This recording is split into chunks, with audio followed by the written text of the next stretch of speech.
नमस्कार, आप देख रहे हैं मोबाइल न्यूज 24। मैं हूं अभिषेक कुमार और वक्त है दिन भर के बड़ी खबरों का।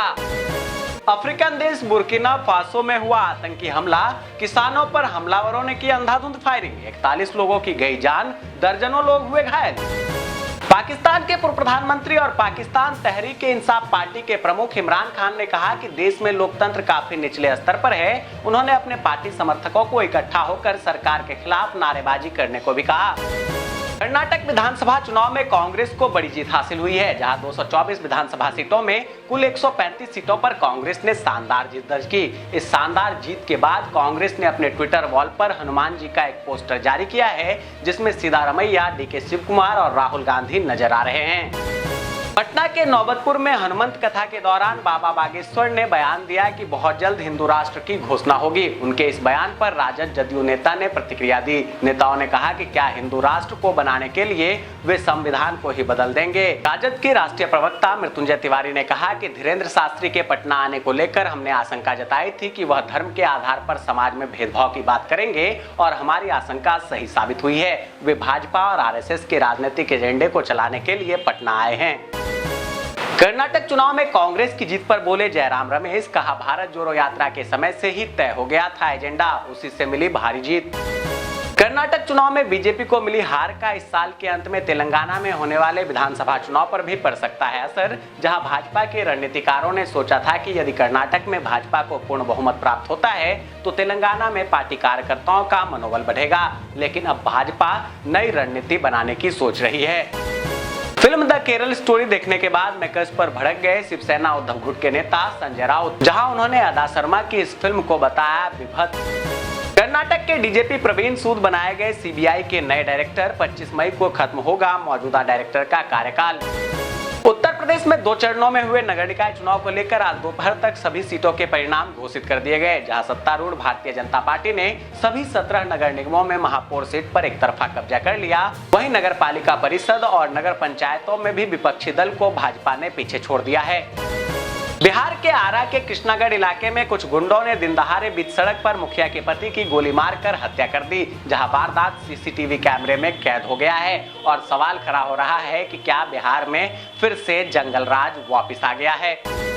जल्द चलने वाली है दिल्ली से उत्तराखंड के लिए पहली वंदे भारत एक्सप्रेस, जिसकी दूरी तय करने की अवधि अधिकतम 5 घंटे होगी और इससे हरिद्वार उत्तराखंड के धार्मिक पर्यटन क्षेत्रों पर पहुंचने में श्रद्धालुओं को काफी आसानी होगी।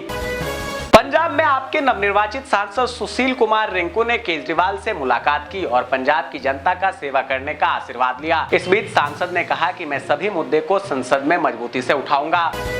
हरियाणा से राज्यसभा सांसद दीपेंद्र हुड्डा ने जेजेपी को निशाने पर लेते हुए कहा कि जेजेपी अब एक राजनीतिक दल नहीं रहा, उसका आधार समाप्त हो चुका है। उत्तराखंड में मौसम ने एक बार फिर करवट ली है, जहां राज्य में मौसम विभाग ने प्रदेश के लिए मौसम का पूर्वानुमान जारी करते हुए कहा कि अगले 4 दिन तक सावधान रहने की आवश्यकता है।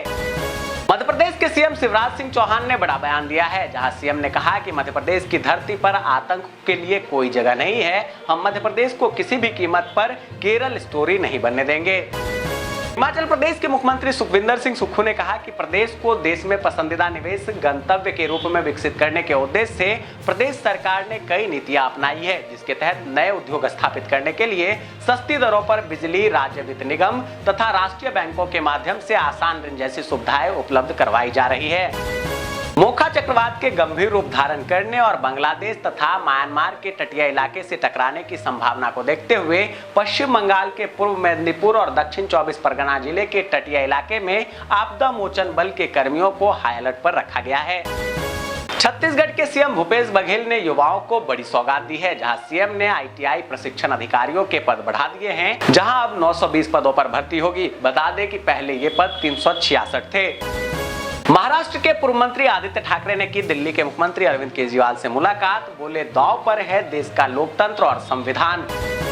गुजरात से कांग्रेस की विधायक गैनीबेन ठाकुर ने दावा किया है कि वर्षों पहले अपना धर्म बदलकर ईसाई बनने वाले जनजातीय समुदाय के कई लोग अब भारतीय प्रशासनिक सेवा और भारतीय पुलिस सेवा के अधिकारी बन रहे हैं। राजस्थान के दौरे पर पहुंचे उपराष्ट्रपति जगदीप धनखड़ ने नागौर में लोक देवता वीर तेताजी की जन्मस्थली खरनाल पहुंचकर विश्व प्रसिद्ध तेजाजी मंदिर में पत्नी के साथ मंदिर का दर्शन किया और देश और दुनिया में अमन, चैन और खुशहाली की प्रार्थना की। तो ये थी दिन भर की बड़ी खबरें। ऐसे ही खबरों से अपडेट रहने के लिए अगर आपने मोबाइल न्यूज 24 को अब तक सब्सक्राइब नहीं किया है तो अभी सब्सक्राइब कर लें। सब्सक्राइब बटन के साथ लगे नोटिफिकेशन बेल के ऑल ऑप्शन को दबा दें। वीडियो को लाइक और ज्यादा से ज्यादा शेयर करें ताकि देश और दुनिया की तमाम खबरों से आप और आपके जानने वाले रह सकें अपडेट।